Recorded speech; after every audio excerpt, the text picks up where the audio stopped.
नमस्कार मित्रांनो, मी तुकाराम सुरनर जी आर आणि योजना या यूट्यूब चॅनलमध्ये आपल्या सर्वांचं स्वागत आहे। आजच्या व्हिडिओमध्ये आपण माहिती पाहणार आहोत की एक पॅन कार्ड जे काही आपलं पॅन कार्ड असतं त्याच्यामध्ये एक नवीन अपडेट झालेला आहे किंवा बदल करण्यात आलेला आहे। म्हणजेच काय करण्यात आलं तर पॅन कार्ड 2.0 नावाने एक नवीन प्रसिद्ध झालेला आहे। तर याच्यामध्ये अनेक लोक संभ्रमात आहेत की आता पूर्वीचं पॅन कार्ड आमचं काय करायचं, आमचं ऑलरेडी पॅन आहे आता काय करायचं। एक सविस्तर आजच्या ह्याच्यामध्ये आपण पाहण्याचा प्रयत्न करणार आहोत। तर त्यामध्ये तुम्हाला काय करायचं आहे की तुमचं ऑलरेडी पॅन कार्ड अगोदर असेल तर काहीच घाबरून जायचं कारण नाहीये, कारण की तुमचं ऑलरेडी पॅन कार्ड असेल तर त्याला फक्त तुम्ही अपडेट करून घ्यायचं। अपडेट म्हणजे काय, फक्त नॉर्मली तुम्ही रिप्रिंट जरी करून घेतलात तरी सुद्धा तुमचं पॅन कार्ड हे एक 2.0च्या ह्याच्यानंतर तुम्हाला त्याच्यामध्ये येणार आहे।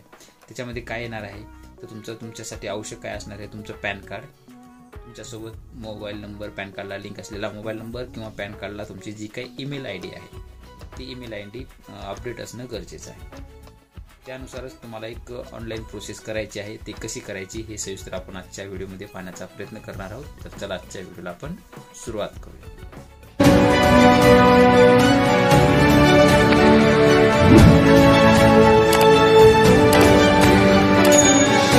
सर्वप्रथम तुम्हाला गुगलमध्ये सर्च करायचं आहे पॅन कार्ड रिप्रिंट। सर्च केल्यानंतर तुमच्यासमोर असं दाखवलं जाईल request for NSDL pan card असेल तुमचं तर NSDL किंवा UTI ITSL असेल तर हे खाली लिंक असेल। माझं NSDL आहे म्हणून मी NSDL मार्फत आता ट्राय करणार आहोत। तुमचं कोणतं असेल त्यानुसार करायचं तुम्ही। इथं तुम्हाला वरी पॅन नंबर सांगितला जाईल, तो पॅन नंबर तुमचा जो काही असेल तो पॅन नंबर बरोबर टाकून घ्यायचा आहे। पॅन नंबर टाकून घेतल्यानंतर खाली तुमचा जो काही आधार नंबर असेल तो आधार नंबर तुम्हाला इथं तुमचा टाकायचा आहे। आधार नंबर टाकल्यानंतर तुमचा जे काही जन्मतारीख असेल ते जन्म, महिना आणि फक्त वर्ष इथं टाकून घ्यायचं आहे। टाकून घेतल्यानंतर खाली तुम्हाला इथं चेकबॉक्स क्लिक करायचा आहे आणि खाली I am not a robot या चेकबॉक्सवरती क्लिक करून घ्यायचं आहे आणि सबमिट करून घ्यायचं आहे। सबमिट केल्यानंतर तुमच्यासमोर ही अशी माहिती दाखवलेली, तुमचा पॅन कार्ड, मोबाईल नंबर, तुमचा ईमेल आयडी, तुमचा पत्ता, हे सविस्तर माहिती तुम्हाला दाखवलं जाईल। तुमची ईमेल आयडी अपडेट इथं पाहिजे आणि तुमचा मोबाईल नंबरसुद्धा इथं अपडेट पाहिजे। नसेल तर तुम्हाला पॅनमध्ये परत चेंजेस करावे लागतील किंवा पॅन अपडेट करून घ्यावं। रिप्रिंटद्वारे तुम्हाला हे पॅन कार्ड मागवता येणार नाही आहे। माझं इथं आहे म्हणून मी इथं ईमेलवर OTP घेऊन किंवा मोबाईलवर OTP घेऊन कोणत्याही यावरती आपण चेक करू शकता। मी ईमेलवर OTP घेऊन हे रिप्रिंट करत आहे। जनरेट फॉर OTPवर क्लिक करून घ्यायचं आहे। केल्यानंतर तुमच्या मोबाईलवरती जो काही ईमेल आयडी असेल त्यावर OTP जाईल। OTP इथं टाकून घ्यायचा आहे आणि व्हॅलिडेट करून घ्यायचा आहे। व्हॅलिडेट करून घेतल्यानंतर तुमच्यासमोर एक नवीन विंडो ओपन होईल पेमेंटसाठी। इथं पेमेंट पेटीएमद्वारे करू शकता किंवा तुम्ही बिलडेक्स यावरती सुद्धा करू शकता। तुम्हाला इथं 50 रुपये पेमेंट रिप्रिंटला लागणार आहे आणि तुम्ही जर अपडेट करत असाल तर तुम्हाला 107 रुपये पेमेंट चार्जेस ते करावे लागेल।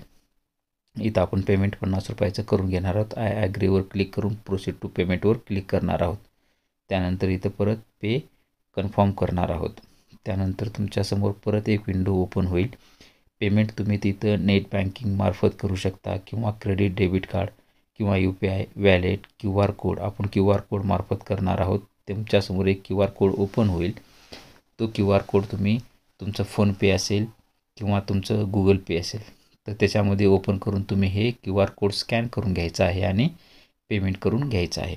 आपण इथं हे पेमेंट करून घेत आहोत। पेमेंट केल्यानंतर तुमच्यासमोर परत एक नवीन पेज ओपन होईल। इथं तुम्हाला काहीच रिफ्रेश वगैरे काहीच करायचं नाही आहे। तिथे तुम्हाला दाखवलं जाईल waiting for the request from BillDesk if may use up to 1 minute kindly do not refresh your page or close the browser. इथं सर्व सांगितलेलं आहे। याच्यानंतर तुमचं पेमेंट झालेलं आहे। कंटिन्यू तुम्हाला इथं करून घ्यायचं आहे। कंटिन्यू करून घेतल्याच्या नंतर तुमच्यासमोर परत एक पेज ओपन होईल तुमचं जनरेट फॉर रिसिप्ट, म्हणजे तुमचे पॅन कार्ड जे काही तुम्ही पेमेंट केलं आहे त्याची एक तुम्हाला रिसिप्ट दिली जाते। ते रिसिप्ट तुम्हाला जनरेट करून घ्यायची आहे। त्याच्यावरती रेफरन्स नंबर वगैरे तुमचा असतो, तो तुमचा भविष्य माहितीसाठी तुम्हाला ते ठेवून घ्यायचं आहे। इथं तुमच्यासमोर पावती आलेलं आहे। ही पावती तुमच्याजवळ प्रिंट करून घेऊ शकता किंवा स्क्रीनशॉट काढूनसुद्धा तुम्ही घेऊ शकता। अशा पद्धतीनं तुम्ही तुमचं पॅन कार्ड हे अपडेट करून घेऊ। अशा पद्धतीनं तुम्ही तुमच्या पॅन कार्डचं जे काय असेल तर रिप्रिंट करून घेऊ शकता। रिप्रिंट करून घेतलं म्हणजे तुमचं पॅन कार्डची माहिती जे काय असेल तर मोबाईल नंबर अपडेट असल्यामुळे किंवा तुमचा ईमेल आयडी अपडेट असल्यानंतर तुम्ही ते OTPद्वारे घेऊन तुमचं आधार नंबर वगैरे टाकून त्याच्यानुसार सविस्तर आपण पाहिलेलं आहे। अशा पद्धतीने तुमचं हे पॅन कार्ड तुम्ही रिप्रिंट करून घ्यायचं आहे. नवीन पॅन कार्ड हे तुमच्यासाठी फिजिकली तुमच्या आधारचा जो काही पत्ता असेल त्या पत्त्यावरती सुद्धा तुम्हाला पोचती केलं जाईल आणि तुम्हाला सॉफ्ट कॉपी ही ईमेल वरती सुद्धा येऊन जाईल. असंच हे आपलं पॅन कार्ड आपण सध्या प्रोसेस केलेली आहे. आता हे आपलंच पॅन कार्ड आल्यानंतर आपण सविस्तर यावर बद्दल सुद्धा एक व्हिडिओ बनवणार आहोत. तुम्हाला जर हा व्हिडिओ आवडत असेल तर आपल्या व्हिडिओला लाईक करा, मित्रपरिवारांना शेअर करा आणि तुम्ही जर या चॅनलवर नवीन असाल तर या चॅनलला सबस्क्राईब करायला मात्र विसरू नका, जेणेकरून व्हिडिओ अपलोड करताच माहिती तुमच्यापर्यंत महत्त्वाची पोहोचवली जाईल. भेटूया नवीन माहितीसह नवीन व्हिडिओमध्ये. धन्यवाद.